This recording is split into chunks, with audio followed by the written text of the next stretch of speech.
Hello, players of AoS. I'm going to put this out there at first.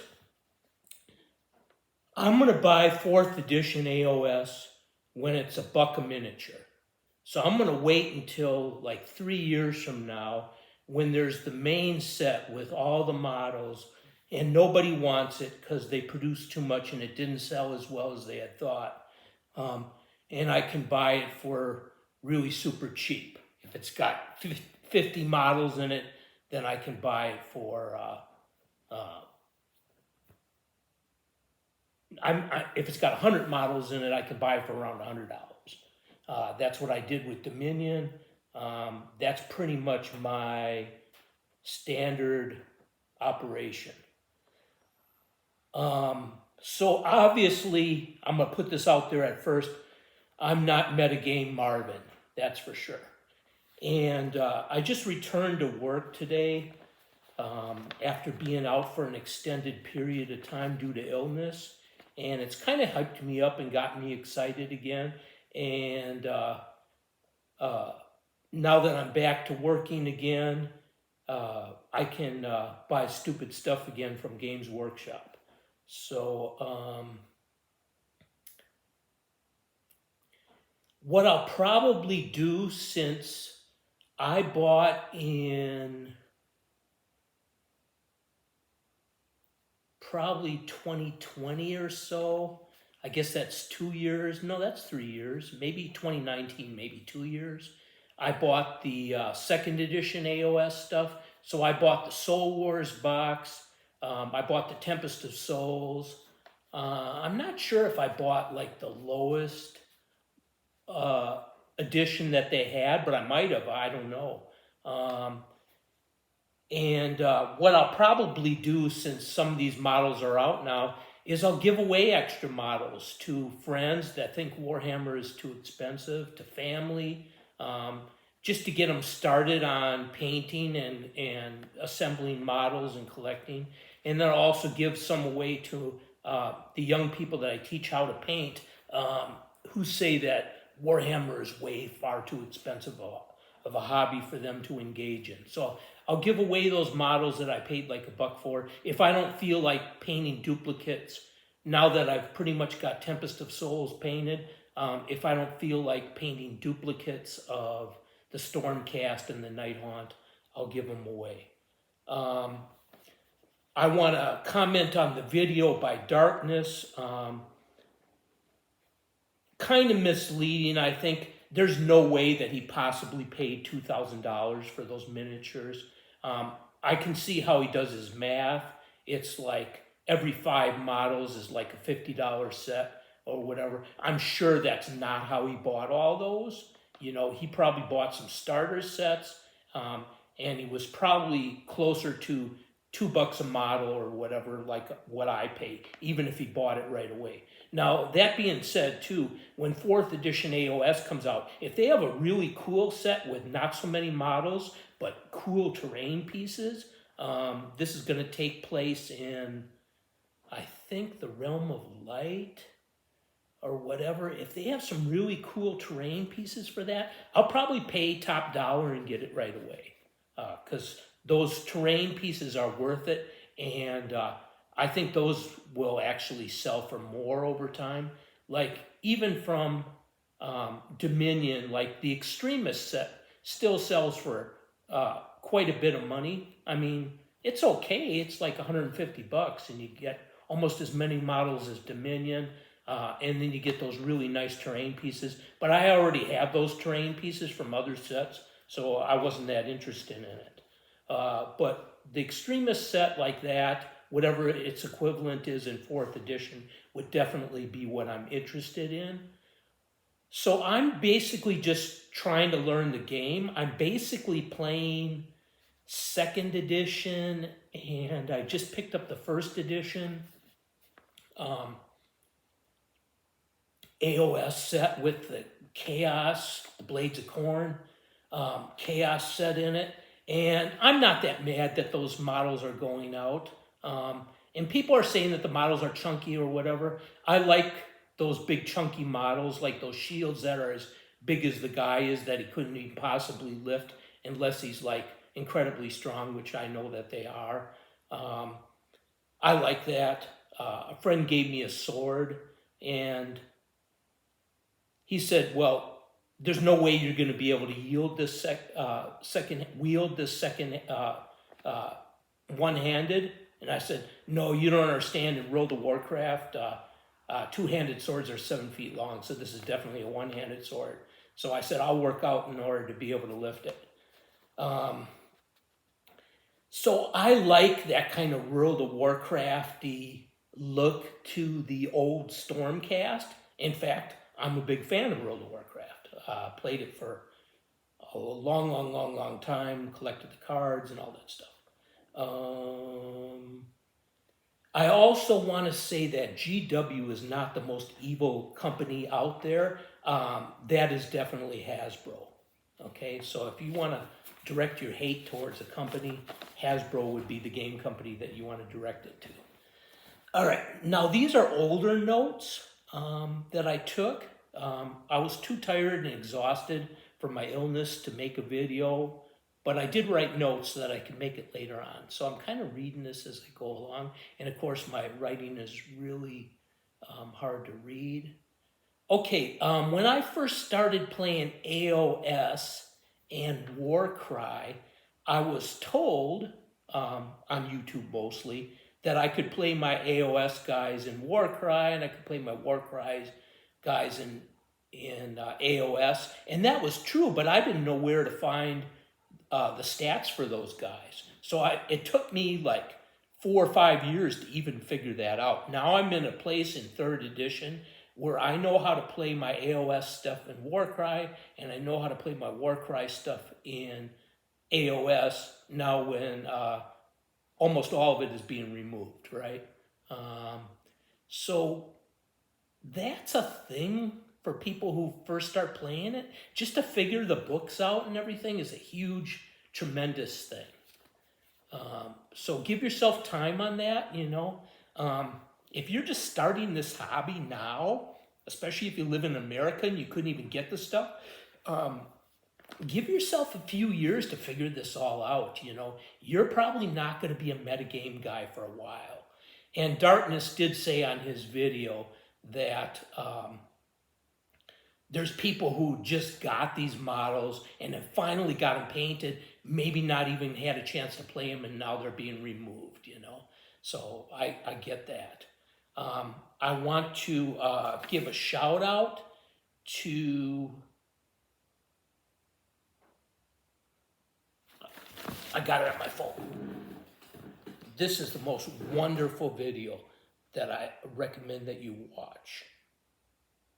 Radio Free Hammer Hall, an excellent review of the AoS model cuts and as to why they did it, and the new rule changes and everything. Just a captivating video.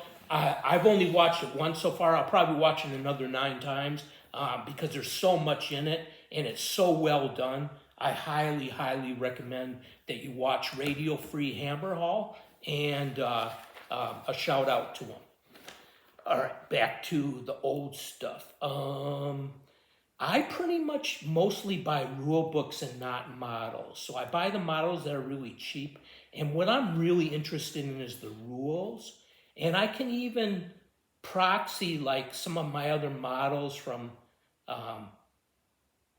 Magic or Dungeons and Dragons or whatever to be those models if I want to play those characters, but I don't feel like paying $100 for them, you know. And I can see if you paid $100 a model and then it goes away, how you'd be very angry, okay? But that's not going to ever be me, probably. Or at least I'll know what I'm up for if I do it. AoS models in fantasy. I am building a Warhammer Fantasy Old World Army vampire counts. And Games Workshop was awesome in the PDF that they allowed you to print out, and it's great. It's really fantastic. It's really inspiring. A lot of people have made videos on it talking about good strategies and stuff to use in the battles. But I didn't play Warhammer Fantasy back when I saw it first in 2006 and knew that was a game I wanted to play, because I couldn't get the stuff. I couldn't even get a rule book. So because I never owned any of that stuff, I'm not like so hip on those models. I like the Age of Sigmar models for Soul Blight Grave Lords, and I'm going to make an army of those guys. And what I'm trying to do, what makes my army different, is I want to have less zombies and skeletons and more of the other stuff. I want more vampires. I love guys that ride horses, hex rays, black knights, blood knights, all that kind of stuff. I'd like to get a Terrorgeist, but the thing is, I want one that's not been built already, so I make sure I get all the pieces, and I don't want like a really old model, even though it'd be really cool to have an old model, especially if it was like painted by somebody famous and stuff. That would be cool, but you probably have to have nostalgia for that. I want the newest model, the most intricate model, and to paint that. That's what I'm inspired by. Yeah, I saw one that was pre-painted zombie dragon with a vampire count on the back up in Canada, and it was painted by somebody famous, and I was tempted, but I just didn't really like the model as much.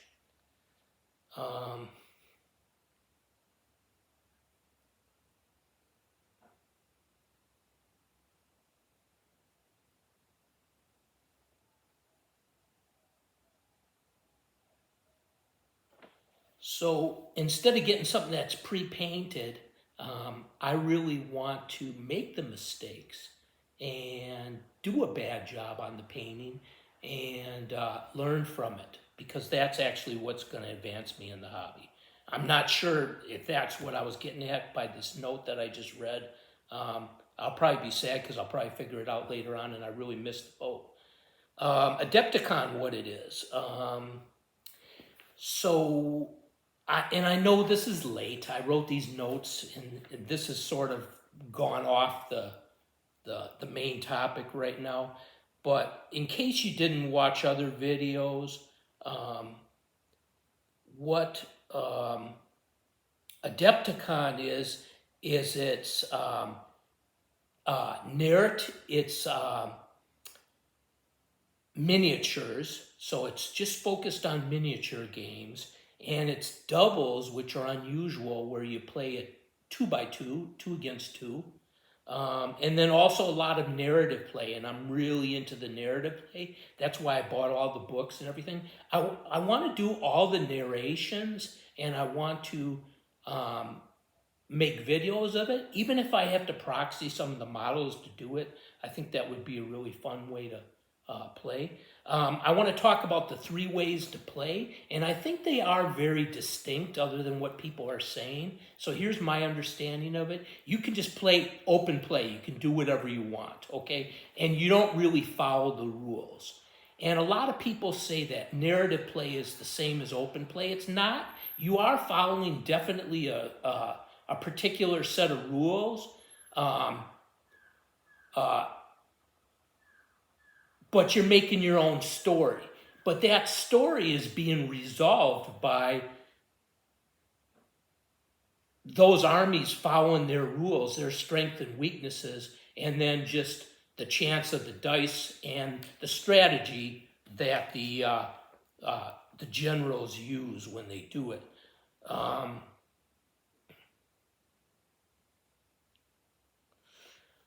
This is just a really dumb thing, and I don't feel as strongly about this anymore as when I first wrote these rules.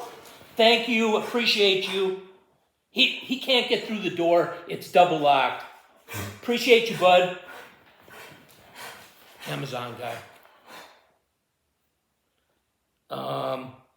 So I kind of wish that they would call everything a codex or everything a battle tome and not use separate names for AoS and for 40K, because that's confusing. It's confusing to me, and I've been playing for 4 years or so. I'm sure it's really confusing to new people to even know what to buy. because you're looking for the Soul Blight Grave Lords, if you even know they're called that, right? Codex, turns out it's called the Battle Tome, not that big of a deal, but what I would also like to see is more ability to cross-play it. Now, I understand that 40K is guns and AoS is swords. I know that's simplifying it a lot, but I would like to see more armies be able to play in both games, and that's really why I was attracted to the AoS First Edition, those Blades of Cain guys, because they were advertising, no, you can play these in 40K, you can play them in 30K, you can play them in fantasy and all that stuff, so that's great, I'm really all for that, and it really is the same universe. I mean, as I understand it, correct me if I'm wrong in the comments, but as I understand it, we have the same chaos gods, right? So it's really kind of the same universe anyways, just at different time points, which is really, really, really cool. And I'd like to be able to use more of my orcs from AoS in 40K and just attach a gun to them and have them look exactly like they do on the whatever they call a war scroll in 40, a data card. Yeah, that's it, data card. Using models in AoS and 40K, I have no idea what my point was on that. I'll certainly remember later. Maybe I'll cross off the ones that I've actually addressed and then come back to this with another video. It's getting kind of long anyways. Ads on YouTube. I'm really starting to hate the ads on YouTube. This is just a rant. Okay, so you can turn the video off now if you want, but please subscribe and like it first. I've gotten to where, like, if a ad is longer than 5 minutes, I'm not gonna watch the video at the beginning when it starts. Definitely if it's longer than 10 seconds, I'm not gonna watch it. I meant seconds. If something's like a 20-second ad, then I'm not gonna watch that video. If there's like a 5-second ad, and then when I'm done with that 5-second ad that they've counted me down on, and then they put in a 6-second ad, I'm gonna stop the video, okay?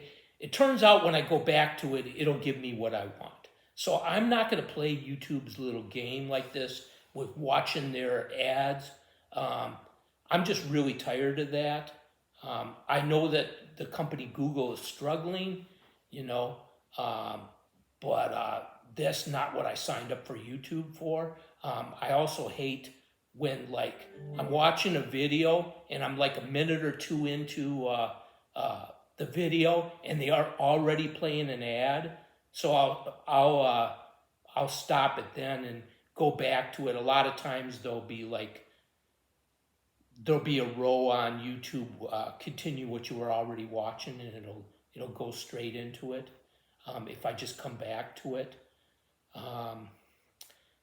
Sponsors or whatever, I always skip past that part. I always scroll past it, past the sponsor and everything. I know all my potential sponsors and advertising money is going to go away now if I ever get to that point, because I'm saying this, but I just have to voice my opinion that I'm really, really hating the ads on YouTube. It's really, really annoying. So that's kind of where I'm at. Haven't done anything in 40K for a while. I'm going to get those Tyranids painted soon. I'm going to try to do a mixture of show videos and tell videos where I show you how I assemble models and paint them, and where I just tell you what I did and show you the finished thing, depending on how much time and how much ambition I have. I'm going back to work for the next 7 weeks until I have some time off. So I am going to probably be not making a whole lot of videos. I may make some science videos. Those are very popular